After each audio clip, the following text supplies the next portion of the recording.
Yeah, HMZ, Goose, I'm moody on the beat. continue.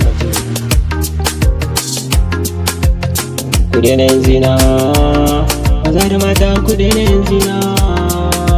Ku daina yin zina, maza da mata ku daina yin zina. Kun manta da faɗin Allah Qur'ani wala taqrabu zina. Ku daina yin zina, maza da mata ku daina yin zina. Kun manta da faɗin Allah Qur'ani wala taqrabu zina. Da Allah ku daina yin zina, ita take haifar mana da annoba. Ku daina yin zina, ba ta da kyau. Ku daina yin zina. Ai wasu ma in sun yi, in ta haifar da ciki ƙarshe zubar da shi suke yi. In ku mutu me za ku ce wa Allahnku, ko kuma idan ya same ku a can me za ku ce mishi. Ku daina yin zina, maza da mata ku daina yin zina. Kun manta da farin Allah Qur'ani wala taqrabu zina. Ku daina yin zina, an yawanta yin zina, Allah kuma ya haramta yin zina. Ku daina yin zina, ba ta da amfani. Ku daina yin zina. Ke laifin ki zan gani, ke me kika gani a tare da shi har kika bi shi kika yi zina.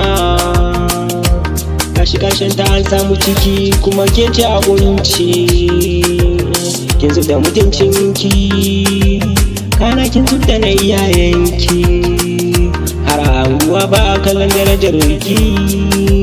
Ku daina yin zina, maza da mata ku daina yin zina.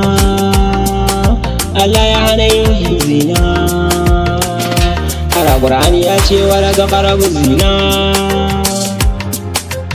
Malamai ku tashi ku yi wa'azi akan zina, da na ga ta yi yawa mutane da su manta. Ku tashi ku tunatar da su malamai, don ku ce musu an daina an hana yin zina. Allah ya hana yin zina, wala taqrabu zina. Da na ga kun manta da ayar Allah, ku daina yin zina. Kai ma ka daina ba da yayan mutane saurayi. In kana tunanin yanzu baka da ya gaba za ka yi, za a yi maka duk abin da ka yi. In baka da dama ai kana da kane, in baka da kane ai kana da yayu. In su ma baka da su an cima za ka haifi yaya.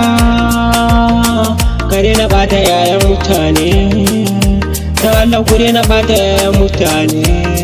Ke makarki da bata ki, yawancin suna san kaddara ne. Allah ka rufa asiri, ban zagi kowa ba, Allah yana gani. Ku daina yin zina. HMZ Goose, bye. Allah ya samu cika da imani.